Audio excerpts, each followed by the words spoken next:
நான் தான் கிங்கு சினிமாவில் இருக்கிறவங்களுக்காக சொல்கிறீங்களா இல்லை ஃப்யூச்சரில் அரசியலுக்கு வர போகிறீங்களா?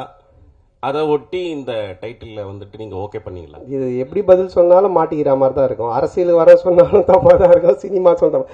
இப்போ அது ஒரு ஹிட்டான ஒரு டயலாக், அது ரஜினி சார் சொல்லி ஹிட்டான டயலாக்கு.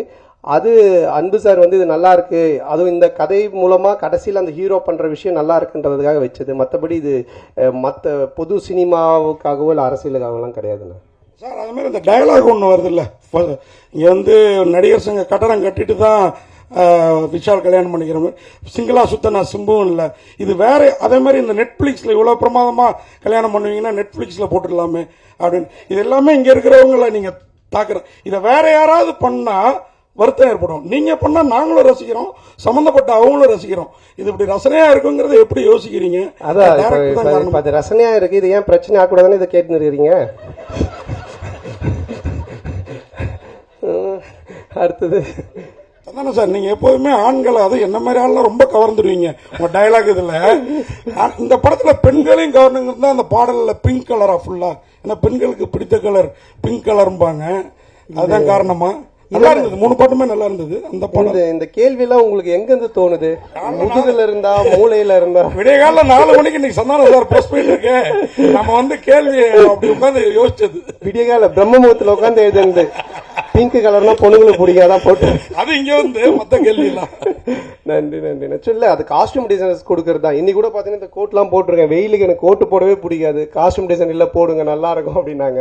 அதனால காஸ்டியூம் டிசைனரோட வேலை அது பண்ணேன் நான். இல்லை, உங்கள் மேடையில் எப்பயுமே கூல் சுரேஷ் வந்து அடிக்கடி இருப்பார். உங்கள் படத்தை வந்து ஃப்ரீயாக ப்ரமோஷன் பண்ணுவேன்னு சொன்னார். இதுக்கு முன்னாடி இதை காசு கொடுத்தீங்களா இல்லை சிங்கப்பூருக்கு நீங்களே காசு போட்டு அனுப்பி விட்ருவீங்களா? இல்லை, இப்போ அவனை பற்றி பேச சொல்லி அவன் தானே உனக்கு சொன்னான். சம்பந்தமே இல்லாம திடீர்னு சந்தனம் சார் நேத்தி ஸ்டார் படத்தோட பிரஸ் மீட் அங்க வந்து கவின் பேசுறப்ப அந்த படத்தோட ட்ரெய்லரும் நல்லா ரீச் ஆயிருக்குது. அங்க பிரஸ் மீட்ல நாங்க கேட்டப்போ உங்களுக்கு இந்த பெண் விஷயம் யார் ரோல் மாடல்ங்கிற மாதிரி ஒரு நிருபர் கேட்டாரு. அப்ப அவர் சொன்னாரு கரீனா சோப்ரா அப்படின்னு சொல்லிட்டு.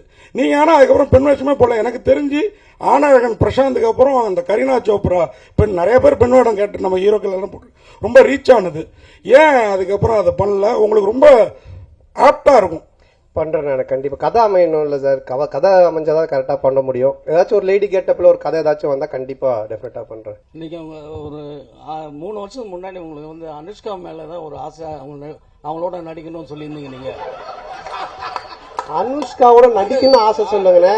நீங்க மாத்தி அனுஷ்கா மேல ஆசை அப்புறமா நடிக்கணும் சொல்றீங்க. அவங்களோட வந்து ரொம்ப நேரம் யோசிச்சிருந்தீங்களே இந்த கேள்வி. நீங்க சொன்னது இது. அப்ப நான் கேள்வி கேட்டப்ப சொன்னீங்க அனுஷ்கா மேல ஆசை நடிக்கணும், அவங்களோட நடிக்கணும்னு. ஓகே ஓகே, நாம அந்த ஆசை இன்னும் நிறைவேறல. அது ஏன் உங்களுக்கு? இல்ல என்னன்னா நடிச்சிருக்கேன் அனுஷ்காவோட வந்துட்டு 2 படம் தெய்வ திருமல் நடிச்சிருக்கேன். அப்புறம் அவங்களோட ஃபர்ஸ்ட் படமே 2 நான் தான் நடிச்சேன். பட் ஹீரோயினா என்ன கேட்டிருப்பாங்க, அதனால அவங்களோட நடிக்கணும்னு சொல்லியிருப்பேன். கதை அமையணும்னா கதை அமையணும், அந்த கேரக்டர் கிடைக்கணும், இது எல்லாமே இது பண்ணணும். ஸோ அது கதை தானே எல்லாமே. நம்ம திடீர்னு நடிக்கணும்னு சொல்லி கூப்பிட்டு நடிக்க வைக்க முடியாது இல்லைங்களா?